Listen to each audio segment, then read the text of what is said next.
Hi friends, welcome to Super Taste. இன்னைக்கு நாம Chettinad style egg masala fry எப்படி செய்யறதுன்னு பார்க்கலாம் வாங்க. அதுக்கு முன்னாடி நம்ம சேனல்ல இதுவரைக்கும் சப்ஸ்கிரைப் பண்ணாதவங்க சப்ஸ்கிரைப் பண்ணிருங்க. பெல் ஐகானை கிளிக் பண்ணுங்க.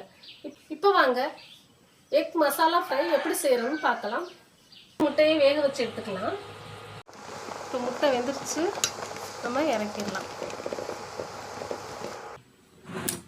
முட்டையை உடைச்சு இந்த முட்டையில் உள்ள கூடெல்லாம் எடுத்துடலாம்.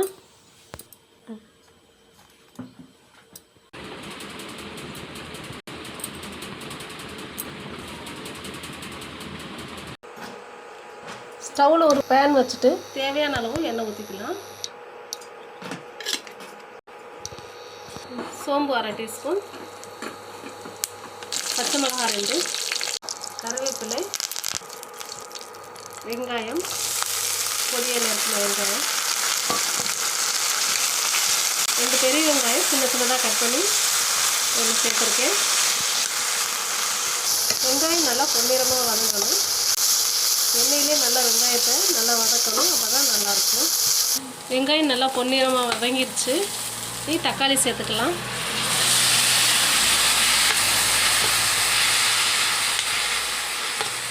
தக்காளி பெரிய சைஸ் தக்காளி 2 தக்காளி சேர்த்துருக்கேன், நல்லா பொடியை கட் பண்ணது.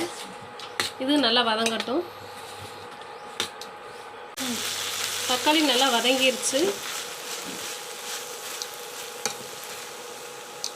இப்போ இஞ்சி பூண்டு பேஸ்ட்டு 1 ஸ்பூன் போட்டுக்கலாம். நல்லா கிளறியாச்சு.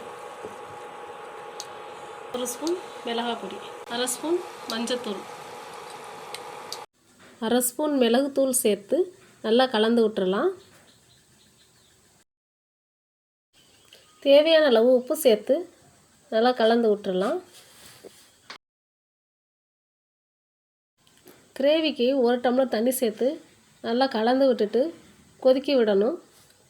அப்போ தான் கிரேவி நல்லாயிருக்கும். கிரேவி கொதிக்கிற வரைக்கும் நம்ம முட்டையை கட் பண்ணிக்கிடலாம். இதே மாதிரி எல்லா முட்டைகளையும் கட் பண்ணிக்கிடலாம்.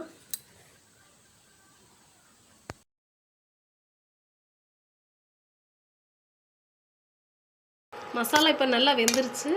இப்போ நம்ம கட் பண்ணி வச்சுருக்க முட்டையை சேர்த்துடலாம்.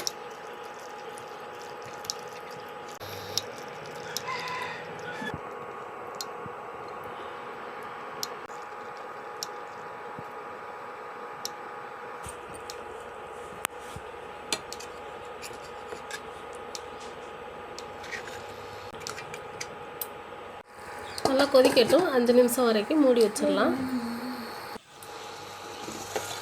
இப்போ பாருங்கள், முட்டையும் மசாலாவும் நல்லா மிக்ஸ் ஆயிடுச்சு.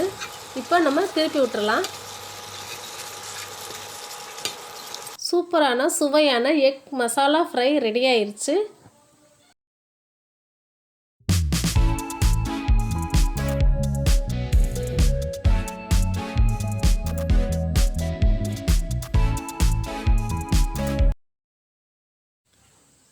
இது வெரைட்டி ரைஸ், சப்பாத்தி, தோசை எல்லாத்துக்கும் சைடிஷாக வச்சா சூப்பராக இருக்கும். ஓகே ஃப்ரெண்ட்ஸ், இந்த வீடியோ உங்களுக்கு பிடிச்சிருந்தா லைக் பண்ணுங்கள், உங்கள் ஃப்ரெண்ட்ஸுக்கு ஷேர் பண்ணுங்கள், மறக்காமல் நம்ம சேனலை சப்ஸ்கிரைப் பண்ணிடுங்க. மீண்டும் அடுத்த வீடியோவில் சந்திப்போம். நன்றி, வணக்கம்.